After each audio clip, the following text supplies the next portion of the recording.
అందరికీ నమస్తే అండి. ఏక్ కదమ్ ఫౌండేషన్ తరపున foundation eco friendly products, plastic against products చాలా వాటికి ఎంకరేజ్ చేస్తున్నారు. అందులో భాగంగా మీకు ఇప్పుడు ఒక 3 ప్రోడక్ట్స్ నేను చూపించబోతున్నాను. ఇది ఫోల్డబుల్ గ్లాస్ అండి. శిల్పి గారు ఉన్నారు కదా,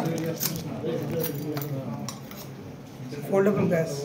దీని ఉపయోగం ఏమనుకుంటున్నారా? సో ఇది మనం ప్యాకెట్లో వేసుకొని ఎక్కడికైనా వెళ్ళిపోవచ్చు. మనం మామూలుగా టీ తాగాలనుకున్నా, కాఫీ తాగాలనుకున్నా, మనతో పాటు చిన్నపిల్లలు క్యారీ చేసినప్పుడు బయట ఎక్కడ హోటల్లో వాటర్ కానీ పాలు కానీ టీ కానీ తాగాలనుకున్నప్పుడు మనం ప్లాస్టిక్ అగనిస్ట్ అనుకుంటున్నాం. ఈ మధ్య పేపర్ కప్స్కి వచ్చాం.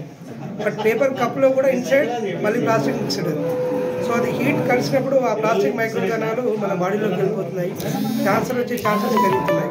ఈ మధ్య కూడా మనం పేపర్లో చూసాము, ఏ అలవాటు లేని వ్యక్తి రోజు 6 ప్లాస్టిక్ కప్లో టీ తాగడం వలన క్యాన్సర్ వ్యాధితో చనిపోయాడు వితిన్ 2 yearsలో. సో అలాంటిది కూడా జరగకూడదు అనుకుంటే, మన జీవితంలో జరగకూడదు అనుకుంటే జస్ట్ ఇలాంటి ఒక కప్ని, ఒక గ్లాస్ని మీరు క్యారీ చేయండి.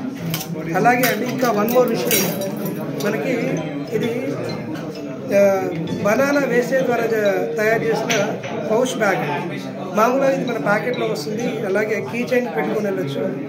దీన్ని ఓపెన్ చేస్తే మనకి కనీసం ఒక 5 kgs పట్టే బ్యాగ్ దీని ఇన్సైడ్లో ఉంటుంది. హ్యాపీగా దీని స్టైల్గా కూడా మనం ఇలా వేర్ చేయొచ్చు అనమాట. ఇంత స్టైలిష్ బ్యాగ్ అనేది జస్ట్ బనానా మేడ్. ఇది బనానా వేస్టేజ్ ద్వారా తయారు చేయబడింది. Purely eco friendly. కనీసం 5 నుంచి 8 kgs ఇది వెయిట్ ఆపగలుగుతుంది. సో దయచేసి మన బ్యాగ్ మోయడానికి ఎక్కడ నామోషి తీసుకోవద్దు. సో ఆ స్టేజ్కి వచ్చాం కాబట్టి ప్లాస్టిక్ ఫ్రీగా వాడుతున్నాం. ఆవులు గేదెలు కూడా సఫర్ అవుతుంది. బట్ ఇట్లాంటిది అయితే మనం హ్యాపీగా స్టైలిష్గా క్యారీ చేయొచ్చు కదా. Right, thank you. And 1 more, ఇది బ్యాంబూతో చేసిన బ్రష్ అండి. 100% బయోడిగ్రేడబుల్. సో మనం అనుకుంటాం ఏముంది